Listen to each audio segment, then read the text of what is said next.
出什么事儿了？我阿妈要把我嫁给噶尔丹。老祖奶奶，那是什么鬼地方啊？大漠戈壁，举目无亲。老祖奶奶，我阿妈是你的孙儿，你就替兰琪儿说句话吧，就说兰琪儿永远不嫁人，守着老祖奶奶过一辈子。老祖奶奶。听老祖奶奶跟你说，你今天说的这些遭遇啊，都是老祖奶奶几十年前经历过的事情，知道吗？那时候老祖奶奶还挺年轻的，就嫁给了和硕贝勒皇太极。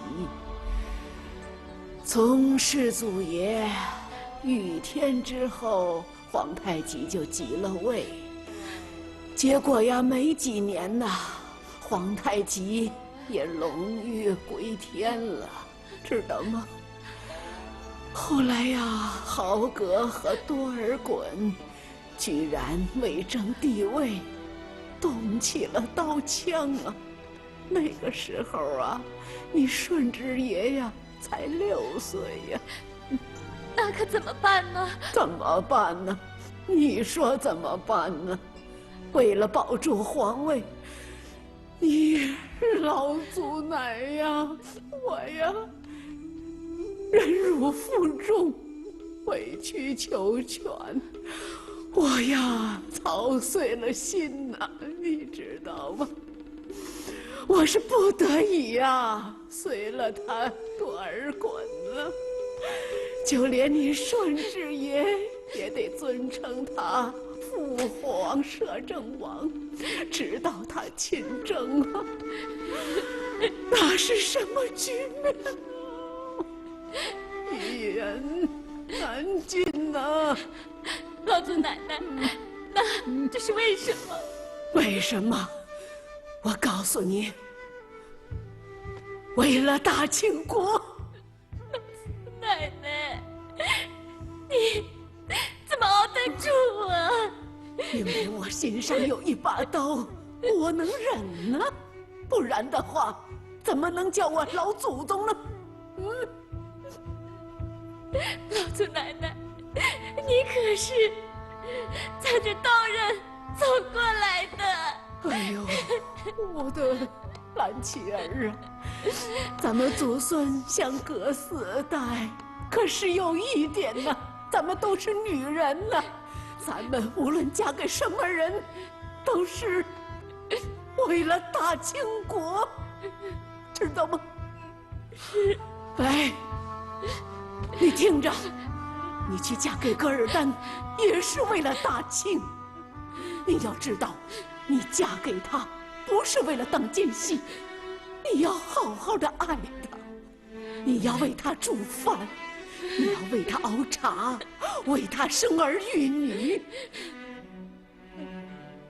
你听好，他噶尔丹是蒙古人，你老祖奶奶也是蒙古人呐。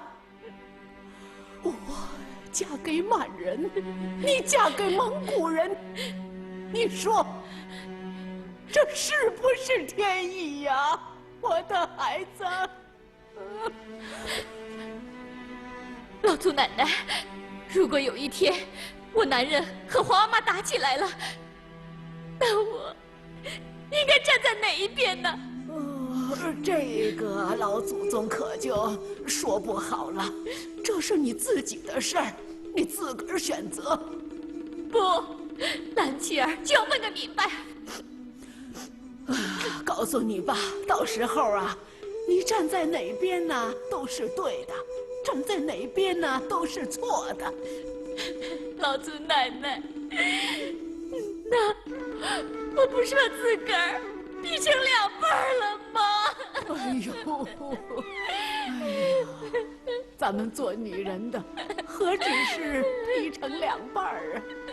你要知道，要把自己呀劈成好几半儿，一半儿啊劈给儿女，一半儿啊劈给丈夫，一半儿啊劈给父母，就是不能啊劈给自个儿。老祖宗，啊，好了好了，别哭了，别哭了。快，快，不准停留！凡3步以上距离都得奔跑！快！船上所有官兵执行任何指令都必须大声喊叫，让全船人听见。必须如此。海战的时候，谁的嗓门大，谁就能赢。为什么呢？精气神儿！快，拿过来！快跑！快加班人员！快点！快！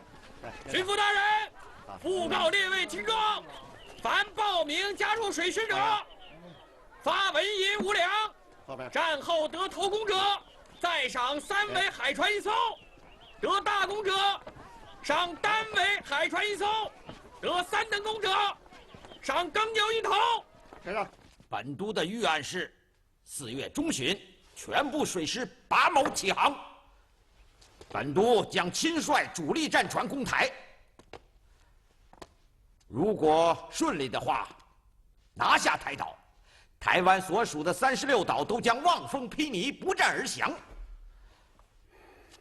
到6月中旬就可以提前2个月完成皇命。那末将呢？那。你率水师副队在侧翼掩护主力。末将有3点不同意见，请姚老师不要见怪。才3点，不多嘛。讲。首先，姚老师虽然贵为总督，却是文官，从没有打过海战。我看，你还是待在总督府，统揽全局，由末将率领全部水师出海攻台。其次。4月出海不妥，风向时东时南，不利于大队水师编队航行，应推迟到6月以后。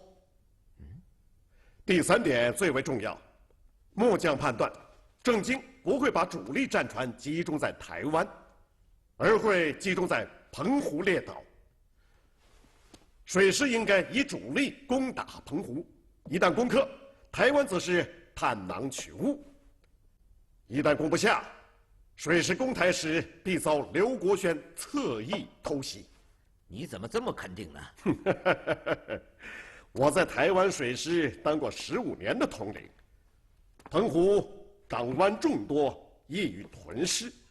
此外，我也比姚老师更熟悉郑经的心思。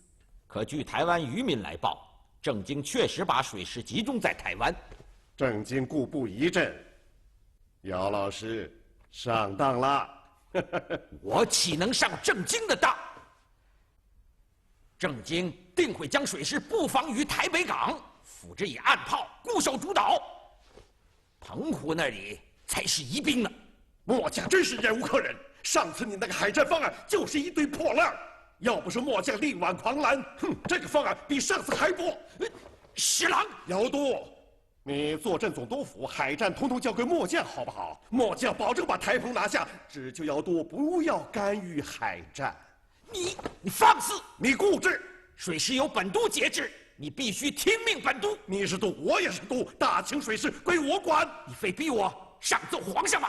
好吧，你我都上奏吧。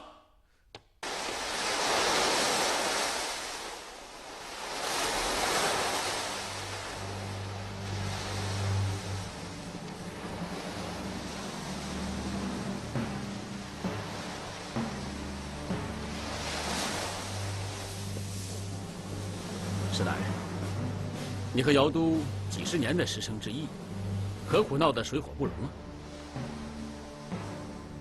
万一传到朝廷上去，岂不让皇上伤心？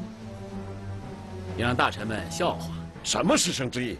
他害我几十年了，这回我绝不相让。要不这样吧，你让半步，他让半步。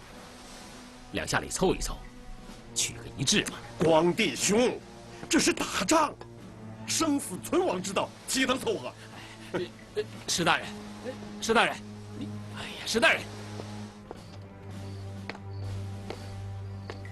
姚都啊，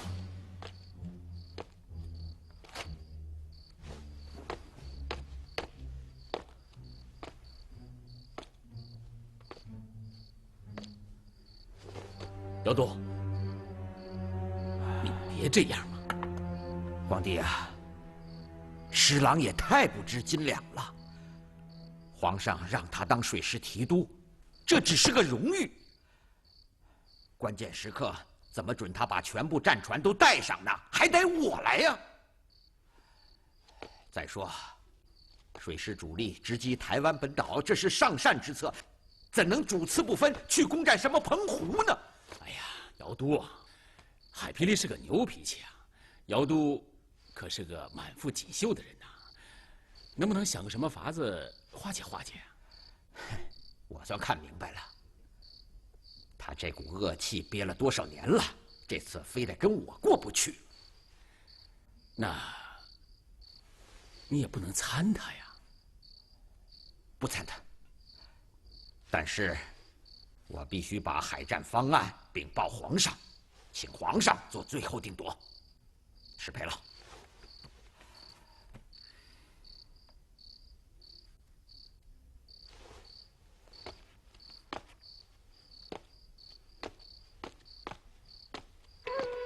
臣以为，总督以提督之争，并非争权夺利，也并非贪功诿过，而主要是两种战法之争。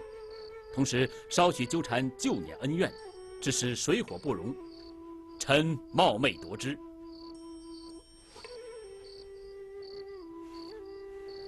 臣冒昧夺之，以为施琅的战法比姚都战法更妥当。你们看看，闹起来了吧？姚启圣斥责施琅不服节制，不遵帅令。施琅呢是更强硬，竟然弹劾姚启圣不懂海战，不知敌情，胡乱用兵，让朕给他专征专权，全面负责攻台事宜。这两个汉臣呐，名相伏台的时候与名相争斗，微臣督战的时候又与微臣争斗。所相和明珠都走了，再和普赖争斗，生生把所有的八旗都赶出了福建。现在好了，没人可争斗了，两人自己争斗。汉人呐，就这毛病，窝里斗。以目前的态势看，两人断不能和衷共济。你有何策？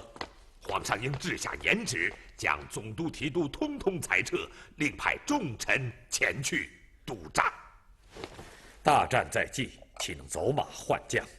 李光地认为，都提之争是战法不同，不是勾心斗角。皇上，如果非要在姚施二人中挑选一人的话，臣倾向于施琅。为什么？皇上，施琅毕竟是正式旧属，如有不测，大清可功亏一篑呀。施琅家人尽死于郑经，他也可正是不共戴天了。臣唯一担心的是，施琅的战法是否太冒风险了？你指吧。这授予施琅攻台的专征专权，行福建总督所有权限，节制全部将士及战船各级文武。遇事的时候，他可以独断专行。朕知道，此举有极大的风险，但也有极大的胜算呢。朕必须把所有的权力集中到一个人手里，才能一举攻下台湾。请皇上示下，姚启圣怎么办？姚启圣是个帅才，但现在朕不需要他运筹帷幄了，委屈他一下，让他继续丁忧吧。这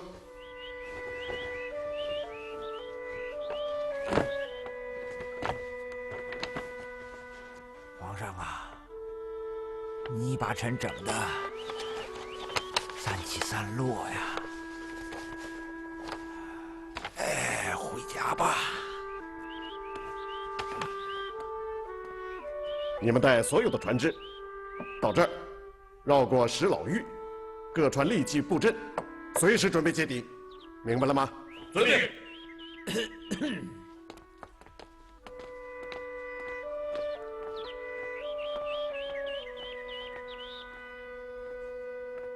从今儿起，你就在姚老师的高案上办公吧。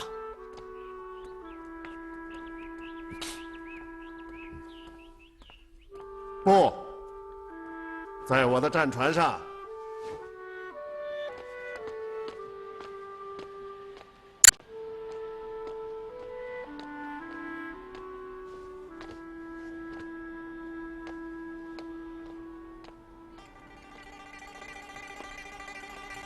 姚度，你呀，还送什么呀？我都不好意思让人送。还是送送好，万一你又回来了呢？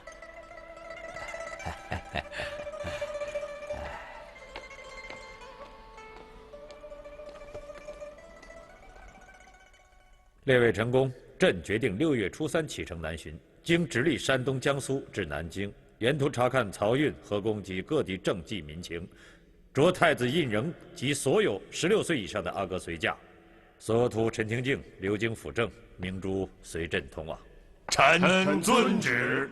传旨魏东庭，告诉他，朕大约在7月底8月初驾临南京，就近督促平台之战。再有，3年前他曾答应过朕，为朕筹集3000万两饷银。现在3年到了，他可是立过军令状的，朕要看看这3000万两饷银，他到底完成多少。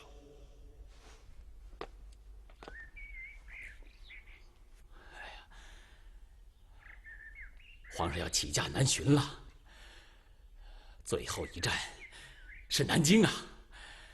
这可是大秦开国以来亲临南京城的第1位皇帝呀！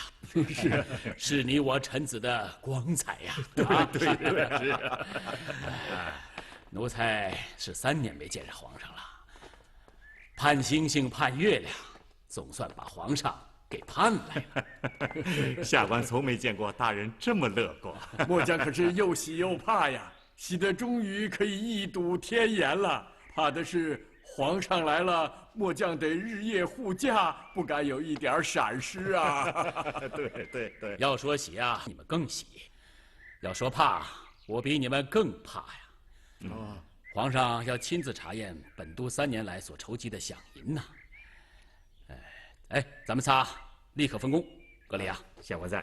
你准备一下，代表本都进京迎驾，之后从京城开始一直护送到南京。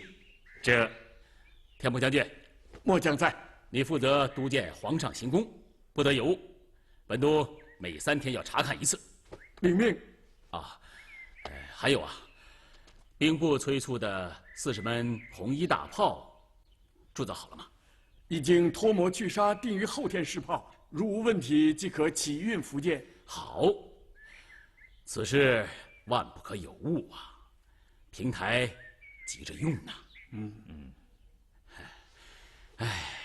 现在啊，最难的还是皇上要的饷银呐。3年3000万两，到现在还短缺400万两啊！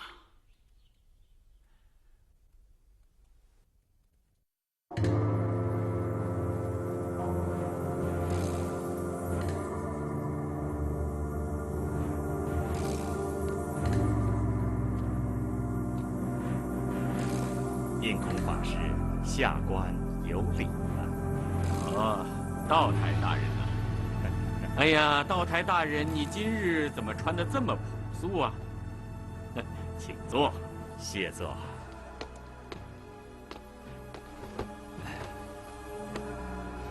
印孔大师，你我相交已多年了，在下素来敬佩大师的道行人品，受益匪浅呐！但是今日在下不揣冒昧，有一疑难想向大师请教啊。请直言。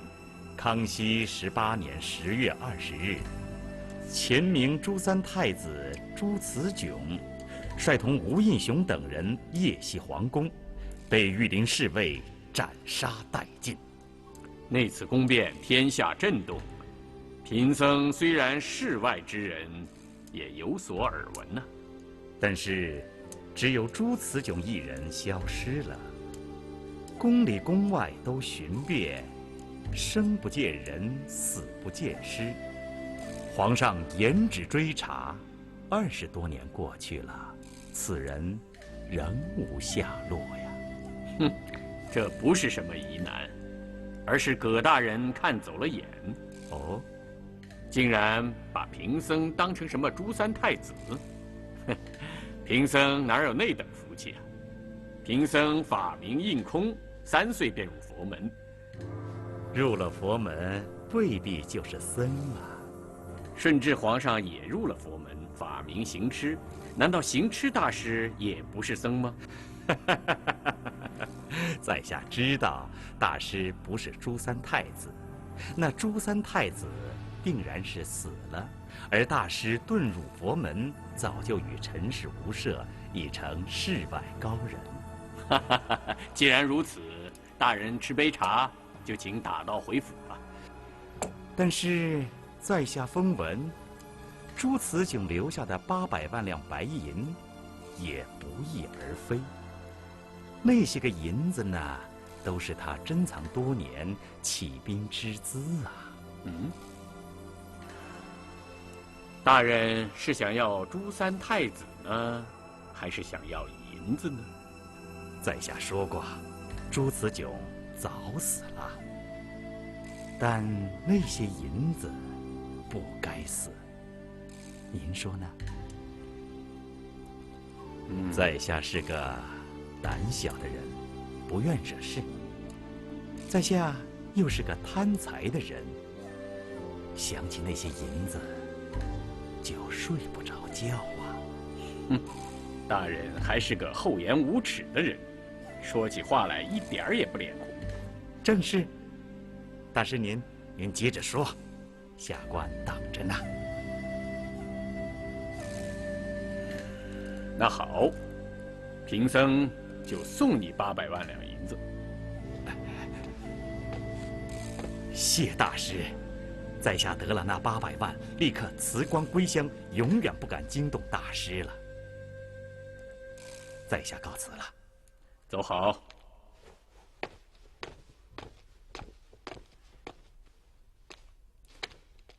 请问大师，您就不怕在下既拿了银子，又将大师灭口吗？贫僧已是孤家寡人，苟延残喘，还有什么可怕的呢？那大师，贫僧一旦暴死，朝中自有多嘴的人，将手持贫僧遗嘱禀告康熙，说应空托阁里大人庇护多年，赠他800万两银子。那时候，800万两银子自然死不了，而大人您的满门9族却活不成了。大人，您说是不是啊？是。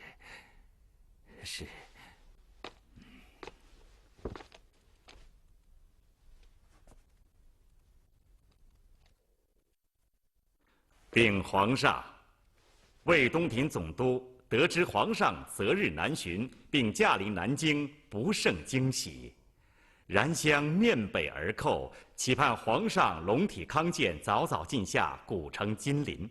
赐座。魏东亭，朕有3年没有见到他了，还真想得慌啊。他有什么话吗？南京的行宫护卫，皇驾所需用度，魏东亭总督早已预备妥当，吩咐卑职星夜进京，代表魏大人及南京军民人等迎驾，并一路护驾直至南京。太过了，接驾呀，接到京城来了。哎，你告诉东亭，他的心意朕知道了。你休息2天，然后赶回南京去，帮着东亭去办差。哎，你告诉东亭，他还有3000万两银子没有给朕，你看我不忙死他。朕知道，朕到哪儿都会提心吊胆。南京的地面还太平吧？一切太平。魏东亭大人执法严明，将南京城治理的路不拾遗，夜不闭户，已成太平盛世。路不拾遗，夜不闭户。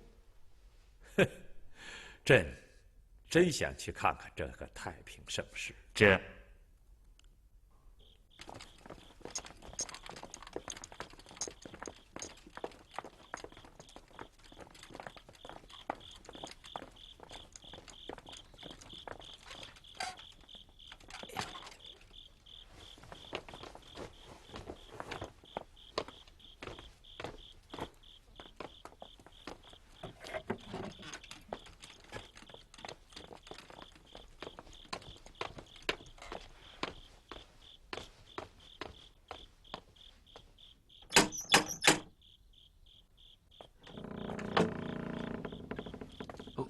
葛大人，请进，主子候您多时了。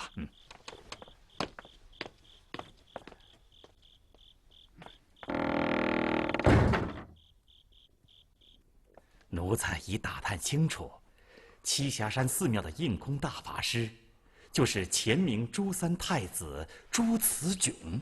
哦，好嘛！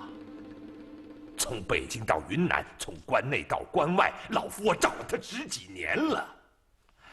今天总算把他给逮着了。他有何图谋啊？经过奴才这些年的仔细观察，此人食不过午，足不出寺，除了诵经礼佛之外，没有任何异常举动。那他有没有说过他有个女儿啊？未曾提起过。禀主子，奴才单独审问过他，他虽没有承认自己是朱慈炯，却承认密藏着一笔银子。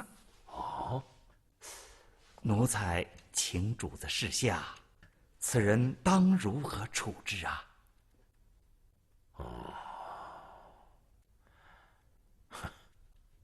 这个朱慈炯啊，已是风烛残年了，再也不能为害了。杀了他倒干净，可是那笔银子足有400万两啊！并愿意将全部银两交出，以换个太平晚年。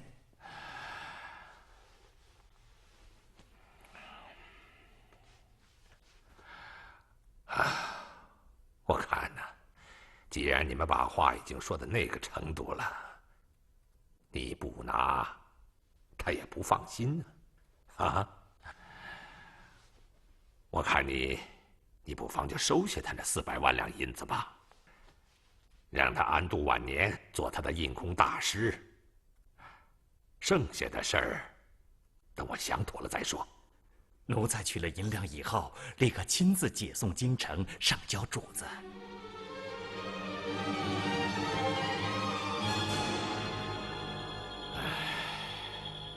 送过来200万两吧，那200万两你留着是。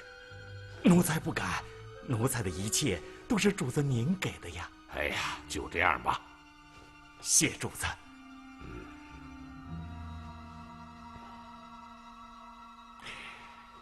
今后，凡是有关印空的事儿，不能有任何人经手，也不得见之书信啊。有事，你亲自来京，当面跟我说，出你口入我耳，神鬼莫知，否则出了岔子，我保不了你呀。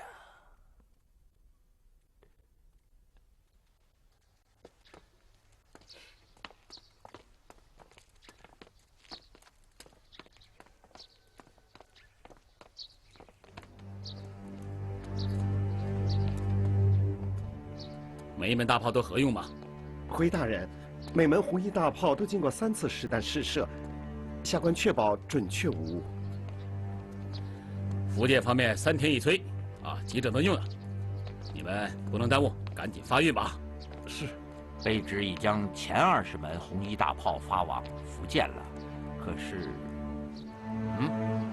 水师提督府回函说，只收到17门大炮，其余3门。出什么事了？造办处确实发出了20门大炮，码头也确实收到了20门大炮，海运过程中也并无沉没。这就是说，3门大炮无翼而飞了。剩下这20门，令你2人亲自押送福建。如果再丢失1门的话，你们2个低着头来见我。是。啊，还有，途中你们要严密调查各码头，寻找失炮的下落。到达福建以后，必须跟着大炮上船，设法探查明白水师这帮家伙到底收了多少门炮，别让这帮家伙讹了我们。1门炮3000两银子啊！施琅可是当过海贼的呀。是。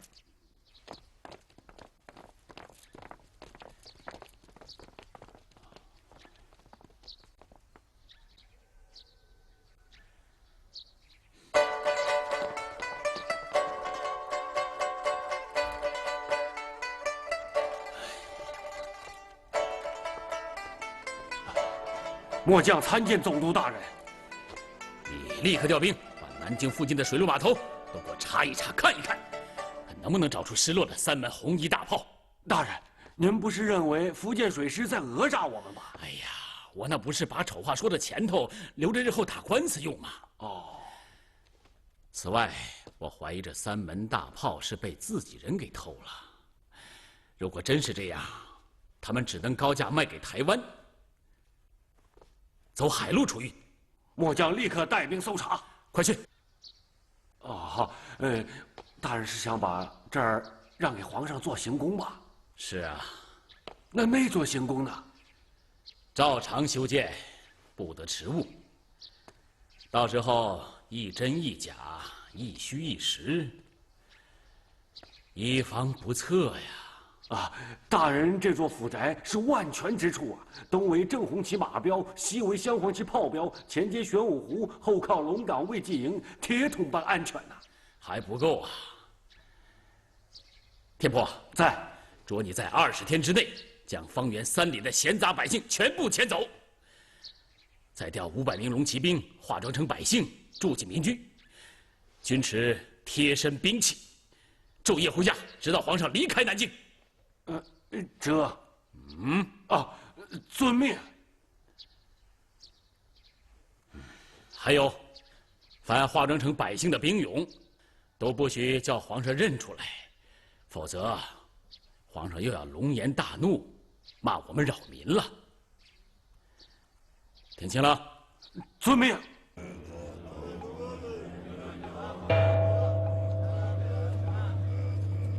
来呀，把大门给我关上！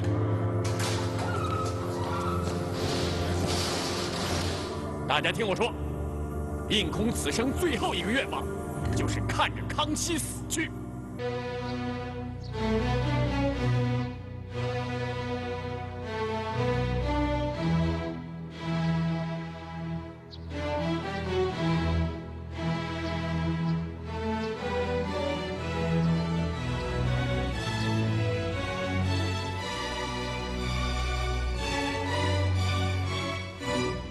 兰青姐姐，你走了以后，我们要是想你怎么办呀？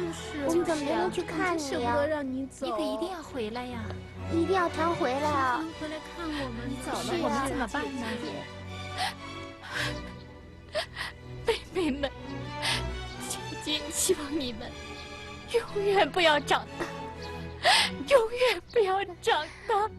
兰翠姐姐，别太难过。公主啊，噶尔丹和我有杀父之仇，夺邦之恨，而我们俩人却姐妹情深。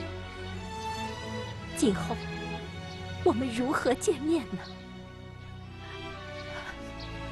我不敢想这些，想了就不能活，要活就不能想。娘娘，皇上和你啊，你不能去呀！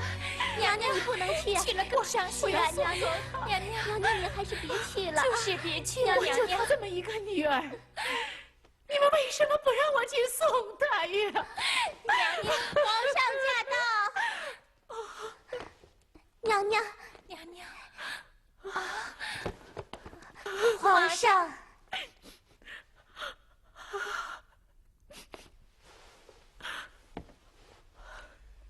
容妃啊，皇上，您来干什么？臣妾不是好好的吗？啊，朕来陪你说说话。臣妾就兰妻儿这么一个骨肉。容妃啊，你还有朕吗？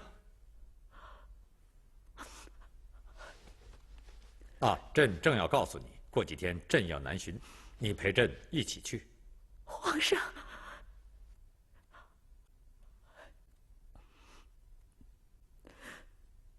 谢皇上。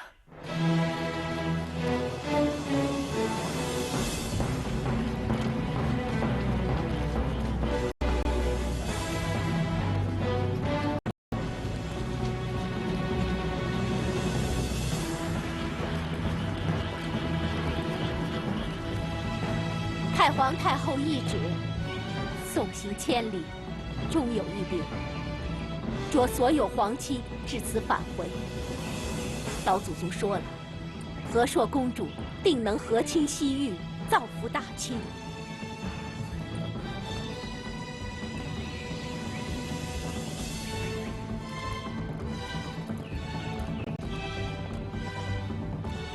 这念珠是老祖宗心爱之物。原本有18颗，老祖宗留下9颗，给你9颗。老祖宗说，我老，只怕再也见不到兰妻儿，只能久久的念着她了。老祖宗，兰妻儿，永远永远念着你。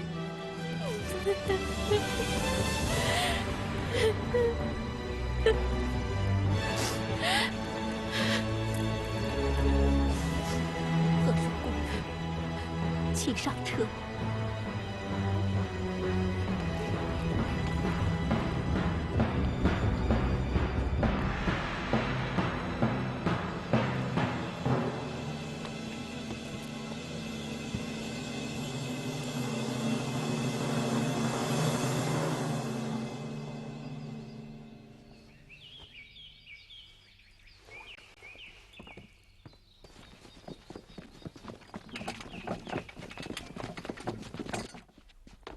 吾皇万岁万岁万万岁！迎亲吧。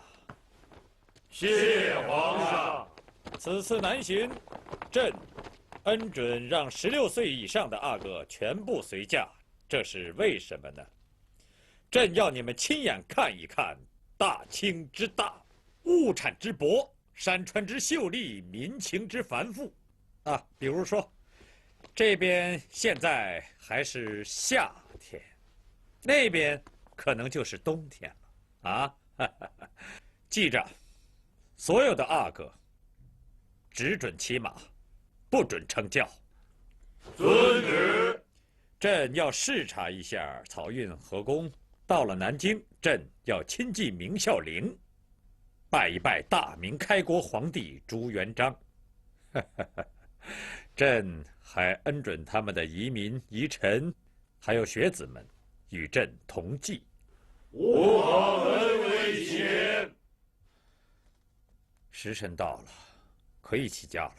这。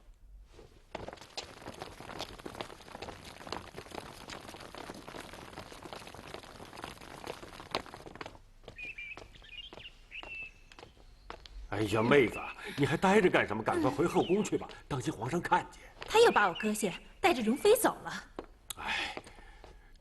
可是，皇上割下了索额图，带上我走了。千里远行的，2个人挤一辆龙辇里，卿卿我我，水乳交融。哎呀，你也不想想，你有大阿哥应氏，他有什么？应氏被派去送亲了吗？一去就是几个月，什么破差事？哎，愚蠢！这可是天大的差事啊！怎么着？你当然看不出皇上的用心了，就连大阿哥也未必看得出来。将来啊，一旦同噶尔丹开战，皇子和大臣当中唯一勘察过西北进军路线的，只有大阿哥应氏，他必获重用。好了好了，回宫去吧啊！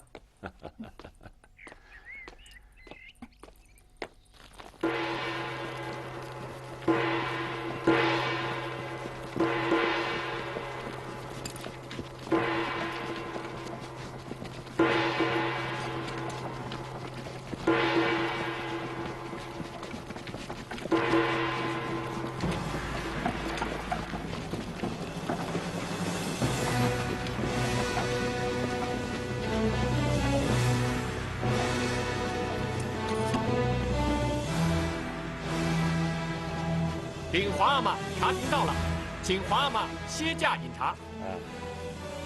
哎，又走了80里啊，有什么快报？